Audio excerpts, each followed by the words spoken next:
Então. Estudo 31 de Lucas. Gente, faz um ano que nós estamos estudando Lucas. Eu fui fazer as contas. Que é isso? Um ano e não terminamos Lucas ainda, tá? E ainda falta um pouco, que nós já estamos no capítulo 15 ainda, tá? E é muito legal isso, porque o Evangelho de Lucas, ele é longo mesmo. Mas eu sabia que ia demorar tanto, mas não imaginei, na boa, não imaginei que a gente ia levar mais de um ano para fazer o Evangelho de Lucas, né? Mas é porque Lucas, ele explica assim, bem minucioso, então é bem legal você ver o que acontece lá. Então, vamos lá, Lucas 15. Acho que vamos tentar fazer Lucas 15 inteiro hoje, porque hoje são textos que nós conhecemos muito, que nos outros evangelhos, os outros evangelistas contam. Então, vai ser muito legal. Nós já vimos, então nós vamos ver só se tem alguma diferença entre um autor e outro. Então, vamos lá, estudo 31 de Lucas 15. Primeira pergunta diz o seguinte: o que você acha da conduta daqueles que foram ouvir Jesus? É muito legal que no primeiro versículo 1 e 2, parece que você lê batido, você nem presta atenção no que tem lá. Mas olha o que aconteceu. Diz assim: aproximavam-se de Jesus todos os publicanos e pecadores para ouvir. Gente, publicano era aquele pessoal que ninguém gostava, ele era cobrador de impostos, era o pessoal que trabalhava para o governo, tá? E aí, o versículo 2: e murmuravam os fariseus e escribas, dizendo: este recebe pecadores e come com eles. Então, olha que nós sabemos que os fariseus e os escribas era a diretoria da igreja, né? Eram os teólogos, vamos dizer, os cargos aí de igreja, vai. Não vou nem nomear, porque cada igreja tem um, né? Então, mas era assim, aonde Jesus estava lá com os pecadores, os publicanos e os pecadores, certo?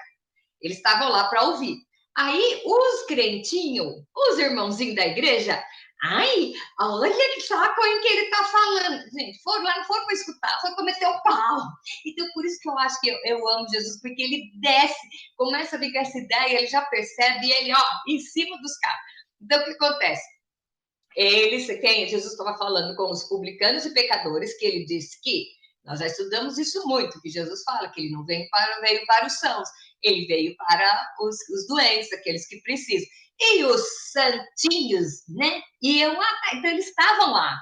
Então, será que às vezes não sou eu que estou lá metendo o pau nos outros que estão, assim, sabe, tacando o dedão no pecado do outro? O que adianta vir aqui e pecar lá fora? Sai daqui da igreja, vai para os botecos. Será que, de repente, você não está deixando a sua boca ser usada pelo membro da concorrência, né? Então, olha que interessante, não quero fazer parte do segundo grupo, tá bom? Eu prefiro estar lá ouvindo para aprender do que ir lá para ficar tacando o dedão na cara do outro. Vamos lá, tem aquela história, né? Você tá com o dedão lá, tem 5 para você, e aquela história toda, deixa quieto. Vamos lá. Segunda pergunta: quais as lições de Jesus que Jesus disse nesta parábola? Nós vamos ver a parábola das ovelhas. Então, nós vamos ver, nós conhecemos já. Então, nós vamos separar, pegue seu papelzinho e caneta aí, para a gente separar as lições que Jesus nos dá nesses 3 textos. Então, vamos lá. Versículo 3. Então, lhes propôs Jesus essa parábola. Por que Jesus propôs essa palavra? Porque ali ele viu que eles estavam metendo pau, tá?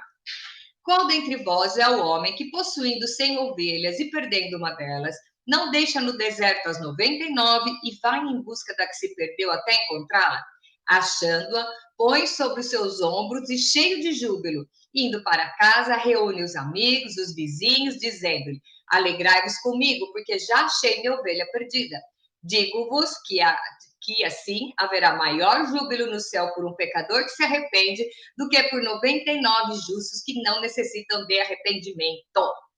Por que Jesus fala das ovelhas? Gente, porque ele usa sempre exemplo do que o povo conhecia. Ela era uma região de pastores. Então, qual é a primeira lição que nós temos aqui, tá?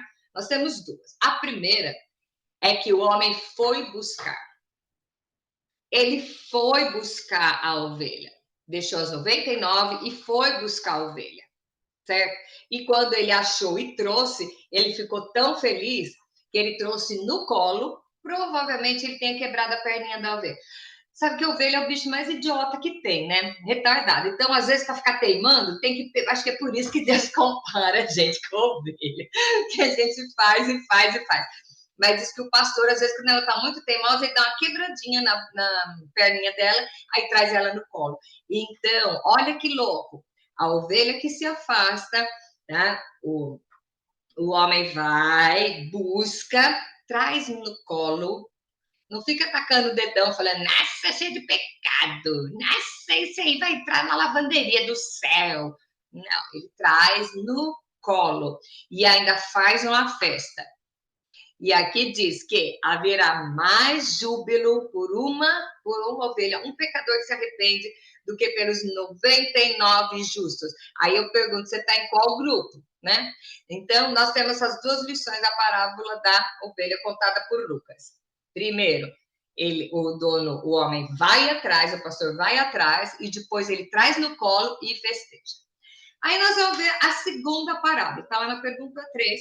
E nessa parábola, quais as lições que estão contidas nela? Vamos lá. Ou qual é a mulher que, tendo 10 dracmas, dracma é uma moeda, tá?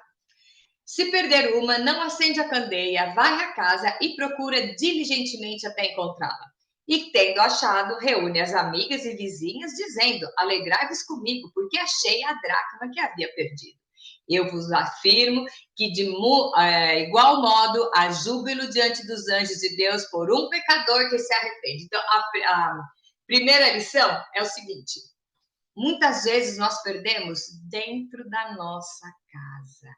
Ai, ai, ai. Verdade, verdade. Olha, seja sincero. Olha para dentro de você e dentro do seu lar, da sua casa, e veja se todos estão servindo ao Senhor. Muitas vezes se perdem dentro da nossa casa. É um filho que fica enfiado dentro do computador. Eu não estou falando que é assassino nem nada, mas tem gente que vai acabando se afastando do evangelho devagarzinho e a gente não percebe. Então, esse é que é o maior problema. Por quê? De repente é o seu marido, de repente é seu filho, de repente é sua irmã, eu não sei quem é dentro da sua casa. Aqui em casa a gente vai estender para a família, que de repente pode estar sendo perdida. E o que vai acontecer? A mulher que percebeu que perdeu, ela foi buscar, acendeu a candeia, varreu e procurou diligentemente. Aí eu te pergunto, olha agora quem é da sua casa, que pode estar perdido dentro da sua casa, a função é sua. De acender e procurar, sabe que é diligentemente, incessantemente até encontrar. Será que a gente está indo ou acha assim, ai, a salvação é individual, eu não vou brigar com meu filho por causa disso. Não, não, não, não. Não, não, não, não. Diligentemente. Então, às vezes nós perdemos dentro da nossa casa, tá? Então, a primeira lição é essa, que a gente perde dentro da casa. A segunda é você tem que ir para encontrar. E o melhor, fazer uma festa, se alegrar quando vem. Festejar com os amigos, festejar com os amigos. E aqui Jesus fala de novo, que eu vos afirmo, de igual modo, há júbilo diante dos anjos de Deus por um pecador que se arrepende. Então, a pergunta, qual é a dracma que está dentro da minha casa? Tá? Ó. Pergunta 4. E na parábola do filho pródigo, quais os ensinamentos contidos nela? Então vamos lá. Essa aqui tem bastante, nós vamos até dividir a pergunta 4 e 5. Contudo, certo homem tinha 2 filhos. O mais moço disse ao pai: Pai, dá-me parte dos bens que me cabe, e ele repartiu os haveres. Deixa eu explicar uma coisa aqui. Questão de herança naquela época era o seguinte: quando o pai morria, era repartido. Era muito humilhante para o pai, o filho, e pedir a herança com o pai vivo, porque isso queria dizer que queria que o pai morresse. Dava mais valor ao dinheiro do que a vida do pai. Então, o pai fez o quê? O menino pediu, ele deu, né? Dividiu os haveres entre. Passados não muitos dias, o filho mais moço, ajuntando tudo que era seu, partiu para uma terra distante e lá dissipou todos os bens, vivendo dissolutamente. Torrou a grana, tá? Traduzindo, torrou a grana. Depois de ter consumido tudo, sobreveio àquele país uma grande fome e ele começou a passar necessidade. Então, ele foi, se agregou a um dos cidadãos daquela terra e esse o mandou para os seus campos guardar porcos. Outra coisa, porco é animal imundo para o judeu. Maior humilhação era ele ter ido trabalhar para cuidar. E se você for ver, Mateus ainda explica pior isso aqui, que fala, detalha que o Lucas vai falar, que ele desejava de comer as alfarrobas que os porcos comiam, mas nem isso ele tinha. Então, olhem todas as versões para você ver que elas dizem a mesma coisa. Então, ele não só ele estava no meio vergonhoso, porque ele saiu da sua família, ele estava comendo querendo, não é que ele comia o resto dos porcos, ele queria, e mesmo assim ele não podia ter, tá? Então ele queria a comida dos porcos e nem isso ele tinha. Então era o cúmulo da vergonha. E aí caiu a ficha, quando os trabalhadores do meu pai têm pão e fartura e eu aqui morro de fome. Levantar-me-ei, irei ter com meu pai. E lhe pedirei, pai, pequei contra o céu e diante de ti. Já não sou digno de ser chamado teu filho. Trata-me como um dos teus trabalhadores. E levantando-se, foi para o pai. Vinha ele ainda de longe, quando o pai o avistou e, compadecido dele, correndo, abraçou e beijou. Espera aí uma coisa. O pai não foi buscar. Você observa que o da ovelha, ele foi buscar. A dracma, a mulher foi buscar. O pai do filho pródigo, ele não foi. Mas ele ficou parado no ouvido. Eu vou colocar depois no grupo, para vocês verem, uma música que é de um amigo muito abençoado, muito amado meu, que ele fez um louvor contando isso aí, que é o Pai no Portão. Vou mandar para você, aí é muito lindo, acho que chama Fim de Tarde a música. E explica isso, que o pai ficou parado esperando ele vir. Você acha que esse pai não teve vontade de ir atrás? Vamos supor que o pai tivesse ouvido só o começo das parábolas. Então eu tenho que largar as 99 e ir. Ou que nem a dona da casa. Mas não, cada caso é um caso. Então você só vai saber a atitude correta a tomar quando você está assim, ó, com o Senhor, ligado, porque ele vai te falar qual é a conduta. Então ele não foi, o pai não foi, o pai ficou esperando, e eu acho que ele ficava toda a tarde esperando no portão até ver o filho voltando. E aí o filho veio, aí o pai foi correndo, vendo, ele devia estar um mulambo, né? Abraçou e beijou. E o filho lhe disse, pai, pequei contra o céu e diante de ti, já não sou digno de ser chamado teu filho. Aí o pai pegou e falou, verdade, então é o seguinte, agora você vai lá para a cozinha, você vai lá lavar os banheiros, porque você já levou toda a grana, não tem direito a mais nada disso? E o pai disse o seguinte aos servos, trazei a melhor roupa, vesti, põe um anel no dedo e sandálias nos pés. Trazei também e matai um novilho cevado, comamos e nos regozijemos, porque este meu filho estava morto e reviveu. Estava perdido e foi achado. E começaram a... Gente, acabou num churrascão essa história, tá? Então, veja bem. O menino pediu, mesmo sendo ofensivo para o pai dividiu os bens. O menino foi lá para onde ele queria, lá para Cucuia, como eu disse.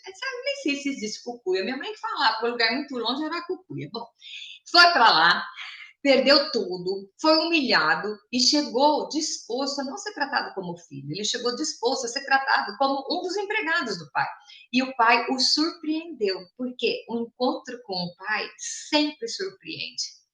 Sempre, sabe por quê? Ele é um pai amoroso. Então ele falou, pai, eu não sou digno de ser chamado seu filho, tá? Me trata de qualquer jeito. E o pai falou, não, senhor, trouxe a melhor roupa, pôs o anel no dedo, sandália dos pés e fez um churrascão.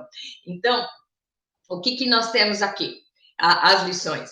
O pai deixou ele ir, ele não impediu, o pai não foi atrás, aí por isso, ele se humilhou e o pai o recebeu com honras, tá? E fez um churrascão, tá? Aí você pensa, já acabou a história. Não, porque agora tem o outro lado. Quem conhece já sabe que agora tem a outra parte. A outra parte diz o seguinte. Pergunta, adaptando aos dias de hoje, quem é o irmão mais velho? 25 a 32. Ora, o filho mais velho que estivera no campo e quando voltava, ao aproximar-se da casa, ouviu a música e as danças. Chamou um dos criados e perguntou o que era aquilo. E ele informou, veio teu irmão e o seu pai mandou matar o novilho cevado porque recuperou com saúde. Ele se indignou e não quis entrar. Saindo, porém, o pai procurava reconciliá-lo. Gente, o pai era o pai dos dois, né? Mas ele respondeu ao seu pai: há tantos anos que te sirvo, sem jamais transgredir uma ordem tua, e nunca me deste um cabrito sequer para alegrar com os meus amigos. Vindo, porém, esse teu filho, já não é nem mais irmão, né? Esse teu filho, que desperdiçou os teus bens com meretrizes, tu mandaste matar para ele um novilho cevado. Então lhe respondeu o pai: meu filho, tu sempre estás comigo, tudo que é meu é teu. Entretanto, era preciso que nos regozijássemos e nos alegrássemos, porque o teu irmão estava morto e reviveu. Estava perdido e foi achado. Ok. Aí eu vou falar para você. Quem é o irmão que ficou? Sabe quem que é o irmão que ficou? É aquele jovem que nunca saiu, nunca desviou da igreja. Tá? E um dia eu ouvi uma menina falando uma coisa que eu achei assim bem pontual. Todo mundo falando, ai, testemunho, o cara que foi. Ó, eu ia numa igreja na época que era campeonato de desgraça. Era campeonato para ver quem era pior pecador. Gente, você via, um levantava e falava, depois vinha o outro. Acho que foi uma vigília que eu fui, que tinha vários convidados. Eu olhei e falei assim, gente, mas isso aqui o que vai é porta de cadeia? O que acontece? Cada um tinha uma história pior, tá? Então todo mundo, mas será que você já parou para pensar que aquele que não saiu, ele tem o seu mérito também? Porque, veja bem, o que nunca saiu, ele também foi sujeito às mesmas oportunidades, aos mesmos convites, ele só foi firme. Então, muitas vezes, aqui pega e só mete o pau no filho que ficou. Mas imagine que ele também teve muitas oportunidades para sair e ele se ficou firme. E ele ficou firme. Só que, olha que barato. Ele achou que o pai não deu um cabritinho para ele matar com os amigos, né? E o pai disse: tudo que tinha aqui era seu. Olha que legal. Aquele que não sai, aquele que não dissipa, não vai ganhar só um churrasquinho. Ele é dono de tudo, porque ele ainda está lá. Só que aí vem o lado do coração dele, né? Aí ele pegou e ficou bravo. E para que vem a história aqui? Exatamente. Tem aqui tentando entrar. Então, aí o que acontece aqui? Exatamente isso, quando ele vê que o filho que estragou tudo, que o pai recebeu de bem, ele ficou mal, porque ele gostaria de ter um tratamento melhor. Quer dizer, faltou nele o amor. E às vezes falta na gente, que você vê que você tá lá, tá tudo bonitinho, funcionando, e aquele perdido chega de repente, peraí, aquele perdido chega de repente de uma hora para outra e é bem tratado. E é bem tratado. Então, como é o nosso coração? Hoje é um estudo para a gente pensar eu dentro de mim, eu olhando para o espelho, tá? Aquele espelho que lê a alma da gente. Então, primeiro, eu vou ficar chateado, eu vou ficar me achando que eu sou a super santa, o super servo, o grande servo, a super santa. Eu vou achar então eu mereço um lugar melhor de destaque do que aquele meu irmão que voltou agora, caiu de paraquedas e voltou para a igreja. Então, o que nós vemos aqui? Olha só que legal. Onde abundou o pecado, superabundou a graça. E o irmão mais velho, não se sinta em débito, achando que o pai está dando mais coisa para ele, porque você é o dono de tudo. O próprio pai falou que tudo isso aqui é seu, tá? Porque você nunca saiu. Então, às vezes, eu ouvi uma colocação uma vez que diz que por que a ovelha perdida, muitas vezes ela não volta? Porque ela tem medo do olhar das 99. Porque você já pensou, você ir no meio, uma pessoa de repente fez alguma coisa errada e sai e depois volta e tá lá, tudo bem, recebida por todo mundo e você se dói por isso. Sabe, a gente precisava parar de ter esse tipo de preocupação. A gente precisa parar de querer hierarquia, sabe? Não, porque eu tenho menos pecado, porque o meu pecadinho é mais light, eu tenho mais direito do que isso. Gente, onde abundou o pecado, superabundou a graça. Então, agradeça ao Senhor se você teve forças suficientes para não sair. Mas se saiu, vamos diligentemente, como a parábola da moeda, né? Da dracma.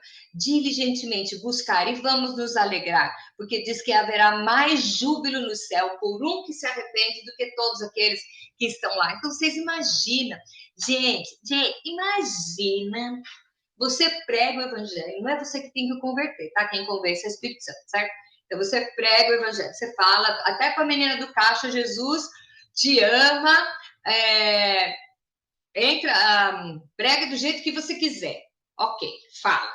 Aí esse fulano tá lá 30 anos depois, ele tá lá quase morrendo, e aí Deus para o mundo, faz ele lembrar do dia que você falou aquilo. Então, você, com a sua palavra, obedeceu, você conseguiu salvar a vida daquela pessoa. Que legal! Então, sabe, vamos nos alegrar, porque a colheita está aí. O tempo está acabando, gente. O tempo tá... Amo o Cláudio Duarte falar que acho que Jesus já saiu de lá.